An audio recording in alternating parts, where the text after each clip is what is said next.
Hi, this is Anjali Rajesh and you are watching my channel English with Anjali. कामयाब लोग अपने फैसलों से दुनिया बदल देते हैं और नाकामयाब लोग दुनिया के डर से अपने फैसले बदल देते हैं। तो इसी थॉट के साथ आज का हमारा टॉपिक शुरू करते हैं। हम प्रोनाउंस को आगे बढ़ा रहे हैं और उसी के दौरान हमारा जो आज का टॉपिक है वो है पजेसिव्स।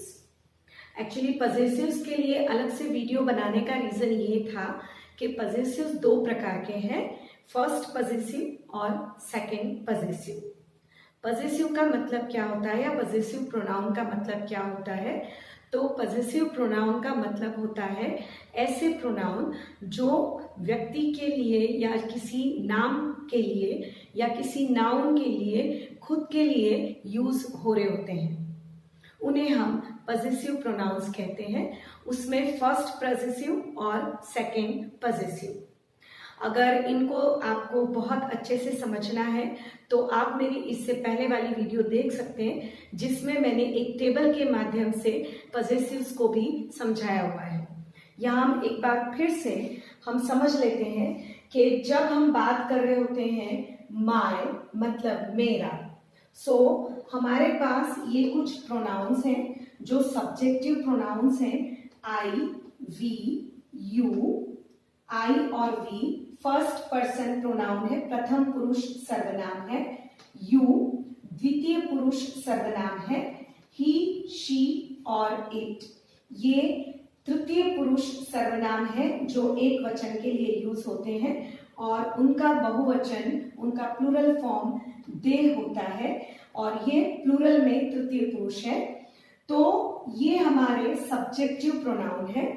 इसके साथ ही, इसके पैरेलल ही हमारे पजेसिव्स बनते हैं। जैसे आई मतलब मैं, तो माय मतलब मेरा। इसी तरह से वी मतलब हम सब, तो आवर मतलब हमारा सबका। ये हमारे फर्स्ट पजेसिव है। एक बार क्लियर करते हैं।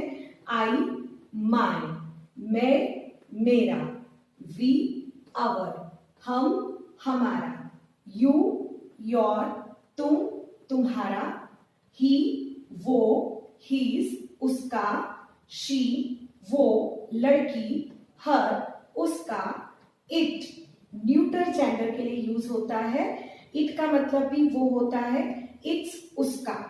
दे मतलब वे सब, देयर मतलब उन सबका। ये फर्स्ट पजेसिव है। सेकेंड पजेसिव में मीनिंग सेम रहेगा, mine, MINE, mine that means मेरा। आवर्स, OURS, आवर्स मतलब हमारा। योर्स मतलब आपका। हीज मतलब उसका। हर्स मतलब उसका। इट्स मतलब उसका और देयर्स मतलब उन सबका। यहाँ पे आप एक चीज देख रहे हैं कि यहाँ पे माय की जगह पे माइन लिखा हुआ है, अवर के साथ एस ऐड किया हुआ है और अवर्स बना है। योर के साथ एस ऐड किया हुआ है और योर्स बना है। हिज में ऑलरेडी एस होता है इसलिए यहाँ पे ऐड नहीं किया है। हर के पीछे हमने एस ऐड लगाया हुआ है, ऐड किया हुआ है, तो हर्स बना है। और इट्स में ऑलरेडी एस है और यहाँ भी इट्स का इट्स है। देयर में हमने एस ऐड किया है और देयर्स बना है। तो फर्स्ट पजेसिव और सेकंड पजेसिव, इनको अलग अलग समझने की जरूरत क्या है? इनको अलग अलग समझने की जरूरत इसलिए है क्योंकि इनके अपने स्ट्रक्चर अलग अलग हैं। जैसे मैंने यहाँ पे एग्जाम्पल लिखा हुआ है, आप देखिए स्ट्रक्चर को समझिएगा। दिस इज, उसके बाद मैंने एक ब्लैंक छोड़ा हुआ है, एक खाली जगह छोड़ी है और मैंने लिखा हुआ है पेन। यहाँ पे पेन की जगह कुछ भी हो सकता है, कोई भी नाम हो सकता है, कोई भी नाउन हो सकता है। यहाँ पे सिटी हो सकता है, यहाँ पे ब्रदर हो सकता है, यहाँ पे पेन की जगह कुछ भी हो सकता है। मैंने रखा है दिस इज, फिर यहाँ पे एक ब्लैंक छोड़ा हुआ है और पेन रखा है। आप देखिए ब्लैंक की जगह कहाँ पे है? नाउन के पहले है। मतलब किसी व्यक्ति, किसी स्थान या किसी जगह किसी वस्तु के पहले मैंने यहाँ पे खाली जगह छोड़ी हुई है, तो जब हम यहाँ पे पजेसिव यूज करेंगे तो यहाँ पे फर्स्ट पजेसिव आएगा, दिस इज माय पेन। ये हो सकता है दिस इज योर पेन, या हो सकता है दिस इज हर पेन। इसी तरह से एक और एग्जाम्पल देखिए, दैट इज, फिर मैंने यहाँ पे एक ब्लैंक रखा है और ब्लैंक के बाद मैंने नाउन यूज किया है हाउस। ये मेरा घर हो सकता है, आपका हो सकता है, हमारा हो सकता है। सो यहाँ पे आप देखिए जो ब्लैंक है, जो खाली जगह है, वो यहाँ पे नाउन के पहले आती है। तो दैट इज आवर हाउस, ये हमारा घर है। दैट इज योर हाउस, ये आपका घर है। दैट इज माय हाउस, ये मेरा घर है। दैट इज देयर हाउस, ये उन लोगों का घर है। सो यहाँ पे भी जो पजेसिव आ रहा है वो कौन सा आ रहा है, फर्स्ट पजेसिव आ रहा है। एक और एग्जांपल समझते हैं, ही इज, उसके बाद ब्लैंक दिया और ब्लैंक के बाद यहाँ पे नाम दिया हुआ है फ्रेंड। सो किसी व्यक्ति, वस्तु या स्थान का नाम खाली जगह के बाद में दिया है तो वहां पे आता है फर्स्ट पजेसिव। तो ये होगा ही इज हर फ्रेंड, या ही इज योर फ्रेंड, या ही इज माय फ्रेंड। तो आप समझ सकते हैं यहाँ पे कौन सा पजेसिव आ रहा है, फर्स्ट पजेसिव आ रहा है। अब हम बात कर लेते हैं दूसरे जो एग्जाम्पल मैंने दिए हुए उनको आप समझिए। अब आप समझिए कि मैंने नाउन की प्लेस कहां पे रखी हुई है, दिस पेन इज, और बिल्कुल सेंटेंस के एंड में यहां पे आपको ब्लैंक मिल रहा है। So this pen is my नहीं होगा, दिस पेन इज आवर नहीं होगा, यहां पे लगेगा second possessive. This pen is mine हो सकता है, this pen is yours, this pen is hers, या this pen is his. So जहां पे नाम पहले आया हो और खाली जगह एंड में हो वहां पे हमको सेकंड पजेसिव रखने हैं। चलिए एक और एग्जांपल समझते हैं, दैट हाउस।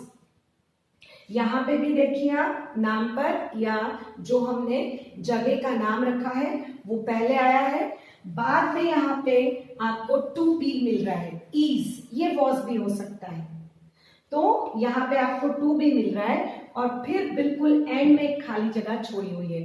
तो हम इसे इस तरह से फिलअप करेंगे, that house is theirs, that house is ours, that house is mine. तो कौन से पजेसिव को यूज कर रहे हैं हम, सेकेंड पजेसिव को यूज कर रहे हैं। इसी तरह से आप एक और स्ट्रक्चर समझिए, खाली जगह बिल्कुल वाक्य में सबसे पहले है, उसके बाद आपको यहाँ पे इज मतलब टू बी का एक फॉर्म मिल रहा है, तो इज यहाँ पे मिल रहा है और उसके बाद पूरा सेंटेंस फॉलो हो रहा है। तो ब्लैंक के बाद आ रहा है इज द बेस्ट पेंटिंग। तो जब हमको इस तरह से खाली जगह वाक्य में सबसे पहले मिलती है और जो हमारा जो नाम है, जो हमारी संज्ञा है वो सबसे एंड में जाती है, तो यहाँ पे ये स्ट्रक्चर भी आपको कहता है कि आप सेकंड पजेसिव को यूज करेंगे।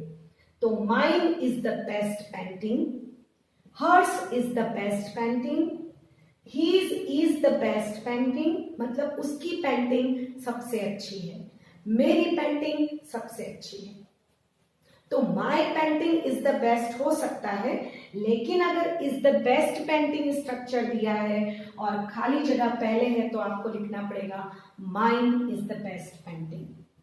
फिर एक और स्ट्रक्चर आप देखिए, यहां पे मैं बोलती हूं अ फ्रेंड ऑफ। आप ध्यान दीजिए खाली जगह के पहले आपको ऑफ मिल रहा है। सो अ फ्रेंड ऑफ, फिर आपको ब्लैंक मिलता है और फिर मिलता है लिव्स इन अमेरिका। तो यहाँ पे आपको खाली जगह के पहले क्या मिल रहा है, ऑफ मिल रहा है। तो ये भी फ्रेंड्स आपको याद रखना पड़ेगा कि ऐसी स्ट्रक्चर जिसमें आपको पजेसिव लगाना हो लेकिन ब्लैंक के पहले ऑफ मिले तो आप सेकंड पॉजिटिव यूज कीजिए। यहाँ पे अ फ्रेंड ऑफ माई, ये बोलना गलत होगा। आपको बोलना चाहिए a friend of mine lives in America, और a friend of his lives in America, और a friend of hers lives in America। तो इन स्ट्रक्चर्स में हम सेकंड पॉजिटिव यूज करते हैं। तो अब यहाँ पे दो चीजें निकल के आती हैं, दो रूल्स निकल के आते हैं जो पॉजिटिव्स के लिए हमको ध्यान में रखने हैं। पहला रूल हमको क्या कहता है? हमको पहला रूल ये कहता है कि सेकंड पॉजिटिव जो होते हैं उनके पहले या बाद में आपको टू बी मिलना चाहिए। फ्रेंड्स, अगर आपके लिए टू बी नया वर्ड लग रहा हो तो आप मेरी वीडियो में टू बी वाला वीडियो देख लीजिए। सो टू बी बिल्कुल क्लियर हो जाएगा। फिर भी मैं बता दूं, टू बी मतलब आपको is, am, are, was, were वो मिल रहे होते हैं। सो जब सेकंड पॉजिटिव आ रहा होता है तो या तो उसके पहले इस स्ट्रक्चर में देखिए दिस पेन इज, तो यहाँ पे पहले मिल रहा है, और इस स्ट्रक्चर में देखिए इज द बेस्ट पेंटिंग, मतलब या तो खाली जगह के पहले या खाली जगह के बाद में, जहां पे आपको पॉजिटिव फिलअप करना है आपको टू बी मिल रहा हो तो आप समझिए कि यहाँ पे हमको सेकंड पॉजिटिव यूज करने हैं। दूसरा रूल क्या बोल रहा है हमको कि सेकंड पॉजिटिव के पहले, आप ध्यान दीजिएगा, कई बार होता ये है कि हम एक बार कोई चीज सुनते हैं तो समझ में शायद थोड़ी कम आती है, तो हमें इन वीडियोस को बार बार देखना चाहिए। 2-3 बार देखने के बाद, सुनने के बाद चीजें हमको क्लियर हो जाती हैं। सो यहाँ पे आप सुनिए, सेकंड पॉजिटिव के पहले अगर ऑफ मिलता है तो ऑफ अगर लगा है तो आपको उसके बाद वाली खाली जगह में सेकंड पॉजिटिव फिलअप करने हैं। ओके, अब फर्स्ट पॉजिटिव के लिए क्या रूल है? फर्स्ट पॉजिटिव के लिए एक ही रूल है कि जो नाम होता है वो हमेशा खाली जगह के पहले मतलब खाली जगह के बाद में आपको नाम मिलता है। नाउन हमेशा आपको बाद में मिलता है, फर्स्ट पॉजिटिव आपको हमेशा नाउन के पहले मिलेगा। आप हमेशा बोल सकते हैं my pen, your house, your friend, my name, तो हमेशा क्या बोल रहे हैं? फर्स्ट पॉजिटिव हमेशा नाम के पहले आता है। फ्रेंड्स, इस तरह से आप सेकंड पॉजिटिव और फर्स्ट पॉजिटिव को अच्छी तरह से समझ गए होंगे, ऐसी मुझे उम्मीद है। आप मेरे वीडियोस देखते रहिए, अपने दूसरे फ्रेंड्स के साथ शेयर करते रहिए। अगर अभी तक आपने मेरे चैनल को सब्सक्राइब ना किया हो तो please do subscribe my channel.